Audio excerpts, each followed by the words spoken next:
next private lesson. What you're going to learn in this lesson are the Tori applications of Naihanchi Sanda.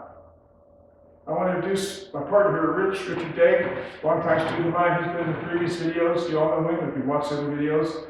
He's been instrumental in helping me make these videos. It's just better to have a person to work with for the demonstrations as opposed to me showing you about a person. He's been excellent. He really has. I appreciate it, Rich. Okay, we'll get started. Naihanchi Sanda. Hajime. Okay, this movement, I'm going to, again, they're all done in the horse stance, and remember, just to reinforce this again, they're executed out of either a fighting stance or a seisandachi. And so, I'm in my seisandachi here, and I can't move back. I can only move laterally. Maybe I can't even move this way, so I have to move that way. So when the person attacks my center, what I do is I shift and block. And that's what we're going to do here. So I have Rich, for argument's sake, we're probably close here. He's going to hit me with the lead hand so you can see the movement go. And that's what it is. And then I can counterattack from there. And so, if I can't move to my right, okay, with the punches, I move to my left. And again, I'm off the line of attack. So if he was to let's say he throws a series of techniques, go. You're offline, and you're right there for counterattack. If I work the other direction, he throws a series of techniques, I'm right there for counterattack. Naihanchi Sanda. Hajime.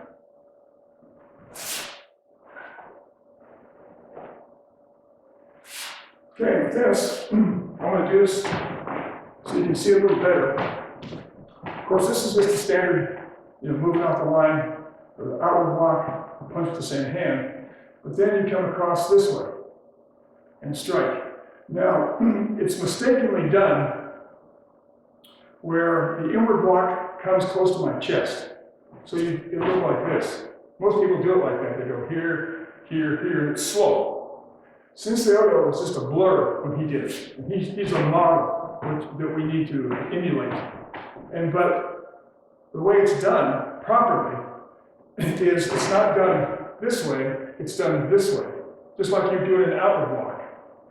And so it doesn't come inward, it simply shifts here, here, hit, as opposed to here, here, hit. See? Because I'm just moving my wrist out away from my body. So if I'm in close fighting here, and Rich throws, say, a lead hand strike, and I block here, and he throws another one. Here, now watch what happens when he punches with this hand. You punch with that hand. Okay, if I block this way, I don't even get the block of his arm. I have to be out here, go ahead and punch again, here, and that knocks it off the line of attack. So this is when we were here, on, boom, that's it. I'm here, fighting with Rich, there's a punch, there's no punch, and it hits. And it's just that blur, it's short. It doesn't take, it's an efficient way to do it again, here, and strike.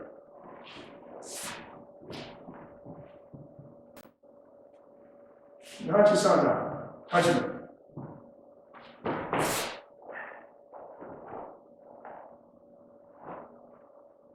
Okay, now, we'll get into this. You saw me do this. When I come across the quick hit, the reason why the arm is here, one, it is a point of reference. So you're maintaining the same level of the blocks, and you are protecting your sword plexus. But also, when you get into close quarter combat, anytime you see in the Kata, the arm's here, and we're in close quarter combat, and that's what this is. We're in close. He doesn't have to move his feet to hit me. He's just moving his arms like a blur. So hit, block, hit, and then from here comes a back upper strike. So again, you can see from here, 1, 2, 3, and this comes around and down into his face. So I'm here. If throws the two punches, hit, and then there, comes right in there.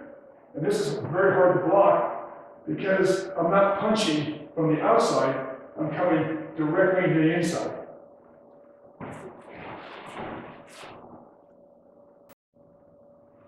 Naihanchi Sanda, Hajime.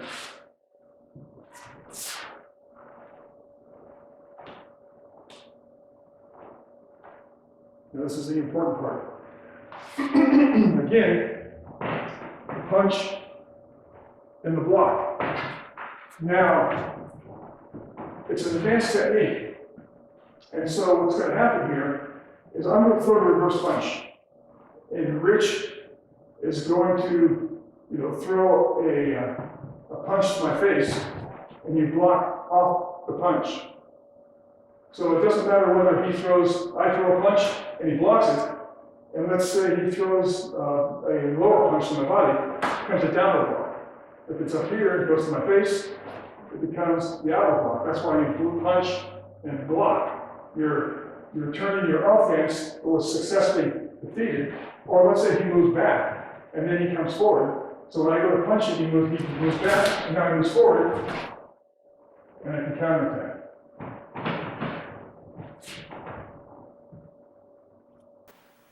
Naihanchi Sanda. Hajime.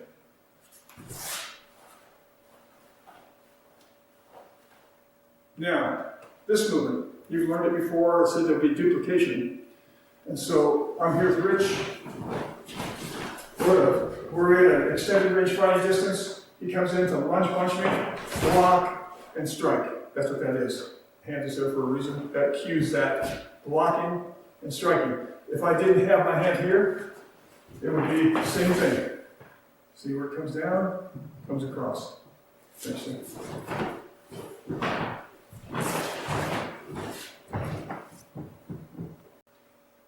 Naihanchi Sanda. Hajime.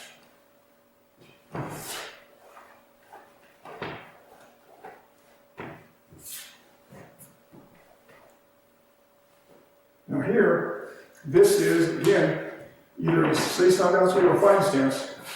And all this is referencing is our fighting stance and our moving back and blocking with the crescent block. So what's happening here is I'm simply shuffling backward, blocking, and blocking. And so Rich will throw, for demonstration purposes, he'll throw a front kick and then a lunge punch. Go ahead. And then strike. Again. Now the important part is the movement. As I told you before, I'm going to demonstrate why. Rich, I want you to try to kick me and punch me, don't hit me hard. Just make contact. Okay? Ready? Whenever you're ready. And you see what happens with the movement? I'll move that way so you can see it a little better. It's the movement. Ready? Stop. Sure. Get it big. In the demonstration. Okay, from here, go. And that's why the movement's important. I don't need to block. I block, what the block does is it spins it hopefully off balance. You see that? That's what blocks do. In fact, I'm going to demonstrate this or explain it. When I move out of the way, if the Rich reverse punches me, and I come from here, the punch misses because I've moved my foot in an intermediate distance. What actually happens then, when he punches hard, okay, see what happens? He pulls forward. He's off balance. If he's in good control, punch harder, control it. So I have no opening. And so that's where people screw up. They don't have an opening, but they still try to counter, and he can hit, he's got two punches coming. When I'm getting ready to hit him, he's already hit me with the second punch. So if he does that without hitting me quick, there you go. See? I'm done. Same with the kick.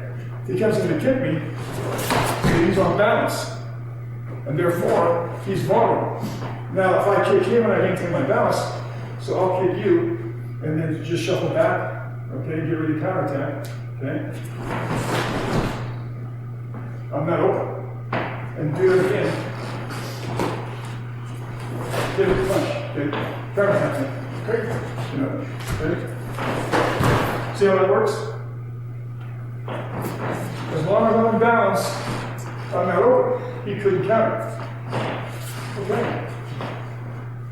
Thank you, sir. Naihanchi san hajime.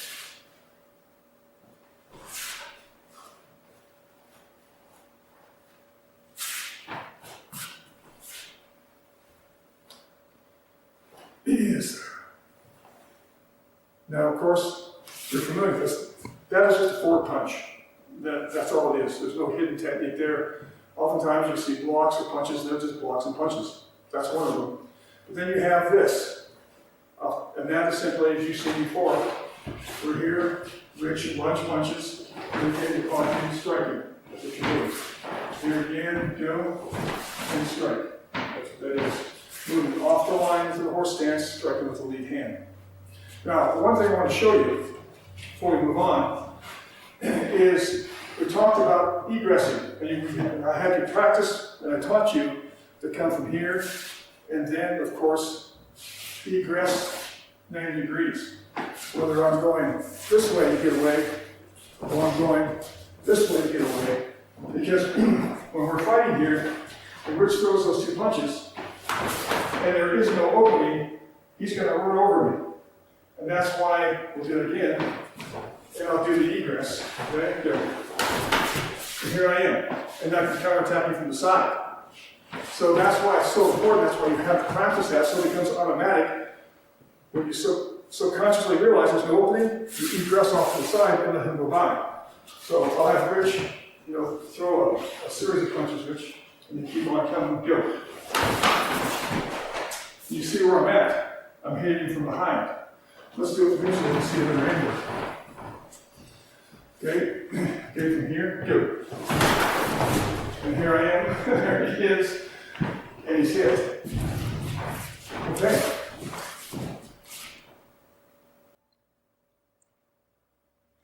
Naihanchi san hajime.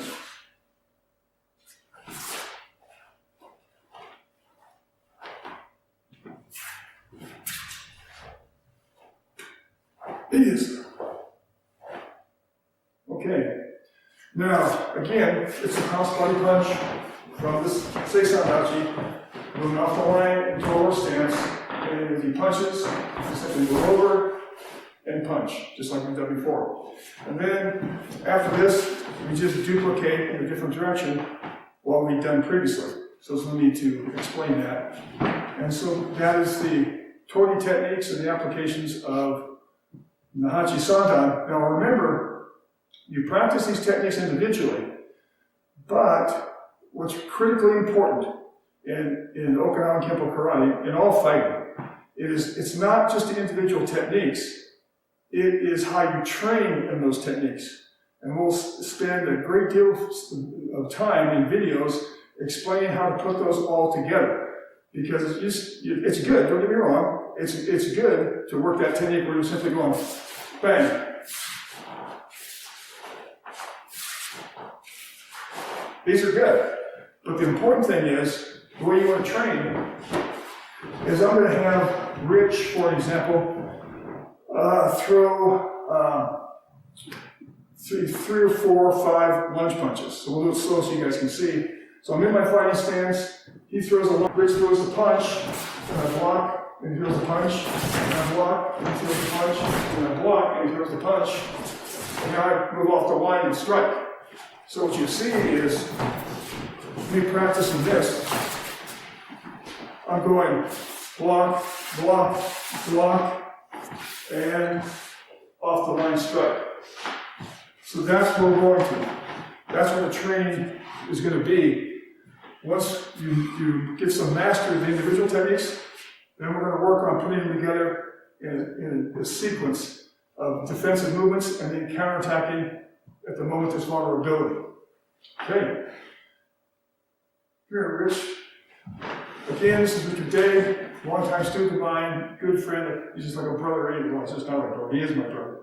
And so yeah. So I appreciate it, Rich. Really do appreciate you doing this for me.